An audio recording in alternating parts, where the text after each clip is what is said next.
नमस्कार साथियों, आप सभी का स्वागत है आपके अपने channel triple R defence academy पर। हम लोग आज बिहार पुलिस के बारे में बात करने वाले हैं। जी हाँ, यहाँ पर हम लोग बिहार पुलिस की जो आपकी पिछले वर्ष की कट ऑफ क्या रही थी उसके बारे में हम लोग बात करेंगे। इस बार आपका क्या सेफ स्कोर रहना चाहिए तो उसके बारे में हम लोग जानेंगे। यहाँ पर क्या अदर स्टेट के जो कैंडिडेट हैं उनको फॉर्म फिलअप करना चाहिए या नहीं, तो पूरी जानकारी देखने के लिए आप हमारे साथ बने रहिएगा। अगर आपको ये वीडियो पसंद आए तो वीडियो को लाइक करिएगा और चैनल पर हमारे साथ पहली बार जुड़े हों तो चैनल को सब्सक्राइब कर लीजिएगा, क्योंकि आने वाले समय में आपको इसी प्रकार की वीडियो मिलती रहेंगी। तो चलिए चालू करते हैं हमारा जो आज का वीडियो है। तो ये आपका बिहार पुलिस स्पेशलिस्ट वीडियो है। जी हाँ, तो हम लोग देखते हैं। तो यहाँ पर अगर हम लोग बात कर लेते हैं तो इस बार आप लोगों ने नोटिफिकेशन के माध्यम से देख ही लिया होगा कि आपकी जो टोटल पोस्ट आई हुई थी तो ये आपकी 21,391 पोस्ट यहाँ पर आई हुई थी, जिनका अभी फॉर्म भी आपका ऑनलाइन होना शुरू हो गए हैं। याद रखिएगा, इनका फॉर्म जो है ऑनलाइन आपका चालू हो गया है। तो यहाँ पर हम लोग बात कर लेते हैं सबसे पहले सिलेबस पे। जी हाँ, इसका जो सिलेबस है उसके बारे में हम लोग बात करते हैं। जो लिखित परीक्षा होगी उसमें आपका क्या क्या पूछा जाएगा तो उसके बारे में हम लोग देख लेते हैं। तो यहाँ पर आपका जीके और आपका जो सीए है यानी करंट अफेयर्स, तो इससे आपके 40 क्वेश्चन पूछे जाएंगे। याद रखिएगा आप लोग। तो ये पोर्शन जो आपका जीके और करंट अफेयर्स का, इससे आपके 40 क्वेश्चन आने वाले हैं। वहीं बात कर लेते हैं साइंस की। तो साइंस के आपके 30 क्वेश्चन आने वाले हैं। जी हाँ, साइंस के आपके 30 क्वेश्चन आने वाले हैं और ये आपके 30 ही नंबर के होंगे। याद रखिएगा, ये जो 40 क्वेश्चन आपके जीके और करंट अफेयर्स के पूछे जाएंगे तो ये आपके 40 नंबर के होंगे।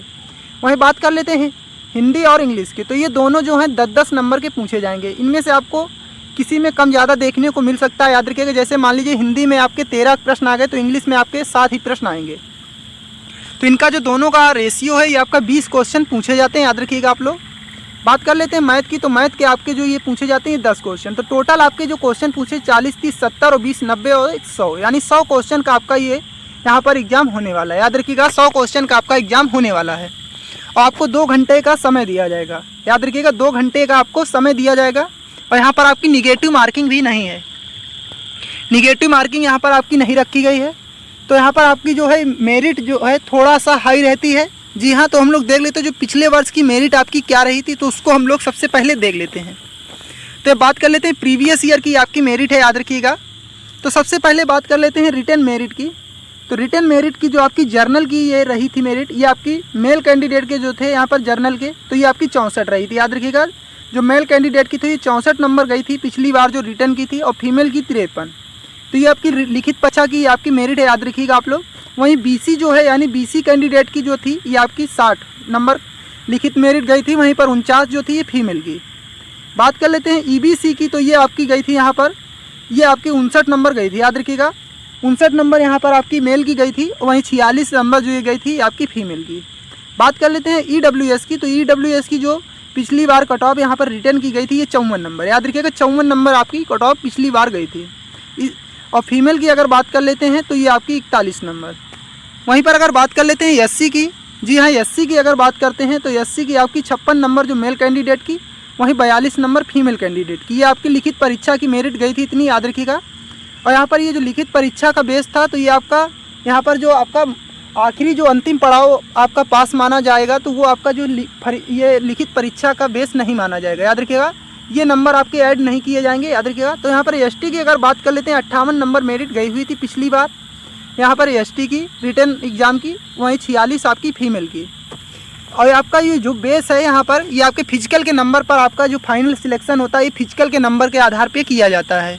आपका अगर फिजिकल में अच्छे नंबर आते हैं तो आपको यहाँ पर सिलेक्शन उन्हीं कैंडिडेट का किया जाता है। यहाँ पर लिखित परीक्षा का कोई मायने नहीं रखता। ये केवल आपका पास आउट है, यानी इसमें आपको केवल पास कर लेना है। यहाँ पर मेरिट जो आपकी बनेगी ये फिजिकल के बेस पे बनाई जाएगी। तो बात कर लेते हैं फिजिकल की मेरिट की। जी हाँ, फिजिकल की मेरिट जो प्रीवियस ईयर आपकी रही थी तो जर्नल की आपकी 76 नंबर। याद रखिएगा, 76 नंबर आपकी जर्नल की मेरिट गई थी। ये आपकी फिजिकल की मेरिट है। याद रखिएगा। वहीं अगर बात कर लेते हैं फीमेल की तो आपकी 64 नंबर, जो जर्नल कैंडिडेट की फीमेल थी उनकी 64 नंबर।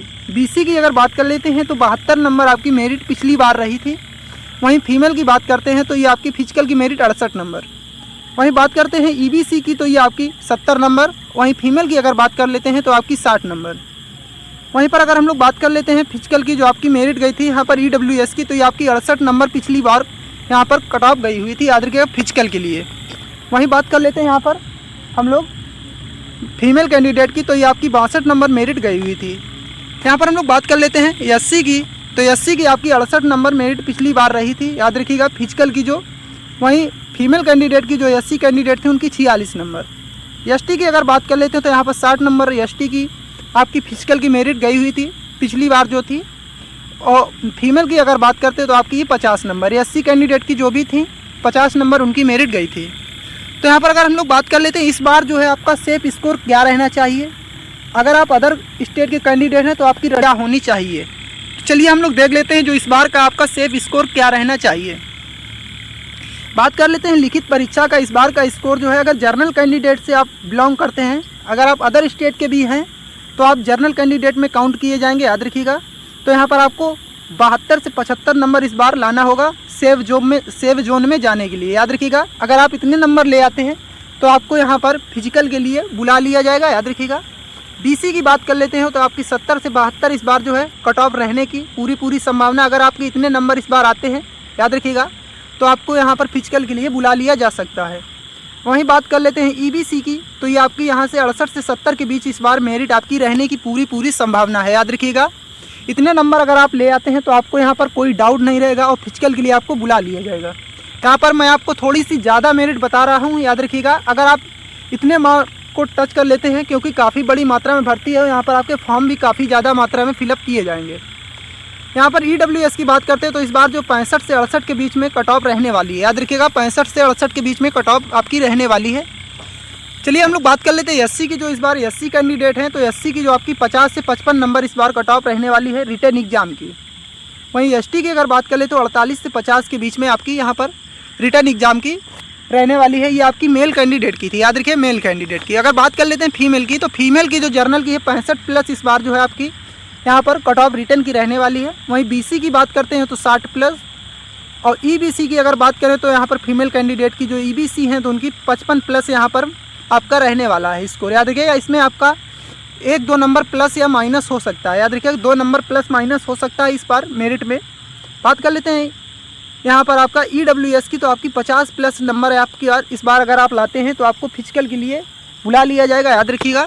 एससी की बात कर लेते हैं तो आपकी 40 प्लस इस बार जो है फीमेल कैंडिडेट की कट ऑफ रहने वाली है। वहीं बात कर लेते हैं एसटी की, तो आपकी 45 प्लस जो है इस बार कट ऑफ रहने वाली है। तो यहाँ पर अगर हम लोग बात कर लेते हैं एग्ज़ाम डेट की, जी हाँ, एग्ज़ाम आपका कब तक होगा इसका, तो यहाँ पर एग्ज़ाम जो है आपका अक्टूबर के अंतिम सप्ताह या नवंबर के शुरुआत में, याद रखिएगा। अक्टूबर के अंतिम सप्ताह और या नवंबर के आपके शुरुआत में यहाँ पर आपका एग्ज़ाम जो है इसका कंडक्ट करा लिया जाएगा, याद रखिएगा। तो यहाँ पर हम लोग बात करते हैं कि अदर स्टेट के जो कैंडिडेट हैं उनकी क्या रणनीति होना चाहिए, उनको क्या यहाँ पर फॉर्म फिलअप करना चाहिए या ना करना चाहिए। तो यहाँ पर अगर बात कर लेते हैं अदर स्टेट के जो कैंडिडेट हैं तो उनके लिए काफ़ी सुनहरा मौका है कि आप इसमें फॉर्म फिलअप कर दें। खासकर उन कैंडिडेट के लिए जिनकी हाइट कम है, यानी कि वो यूपी पुलिस के अंतर्गत नहीं उनकी हाइट आ रही, तो उनके लिए काफ़ी सुनहरा मौका, काफ़ी अच्छी पोस्ट भी हैं, याद रखिएगा। तो आप लोग इस वैकेंसी में फॉर्म अभी तक अगर आपने नहीं फिलअप किया है तो आप लोग कर दें। खासकर उन कैंडिडेट को यहाँ पर ज़्यादा फ़ायदा मिलेगा जो आरपीएफ की भी तैयारी कर रहे हैं, याद रखिएगा। आरपीएफ की और साथ में आपका जो सिलेबस है कुछ मिलता जुलता है आपका यहाँ पर सिलेबस जो है आपका आरपीएफ का और इसका। यहाँ पर हाइट का भी, अगर जिनकी हाइट भी कम है तो उन कैंडिडेट के लिए काफ़ी ज़्यादा सुनहरा मौका है, तो आप इसमें फॉर्म फिलअप कर सकते हैं, याद रखिएगा। क्योंकि यहाँ पर जर्नल कैंडिडेट की जो हाइट है आपकी 165 है, याद रखिएगा। यहाँ पर अधिकतम जो आपकी हाइट है 165 है, और सीने की अगर बात कर लेते हैं तो 81 से 85 सेंटीमीटर के आसपास है, याद रखिएगा। 81 से 85 सेंटीमीटर के आसपास आपका यहाँ पर सीना मांगा गया है। तो ये आपका क्राइटेरिया जो है ये आपका अधिकतम है, याद रखिएगा। तो यहाँ पर जिन कैंडिडेट की यहाँ पर हाइट नहीं है तो उनके लिए काफ़ी सुनहरा मौका है, तो आप लोग इस फॉर्म को ज़रूर फिलअप कर दीजिएगा अगर अभी तक आपने नहीं किया है। तो आपको ये वीडियो हमारा कैसा लगा आप हमें कमेंट बॉक्स में लिख के ज़रूर बताएं। अगर आपको वीडियो पसंद आया हो तो वीडियो को लाइक करिएगा, और चैनल पर पहली बार जुड़े हो तो चैनल को सब्सक्राइब कर लीजिए। तो इसी के साथ में जय हिंद, जय भारत।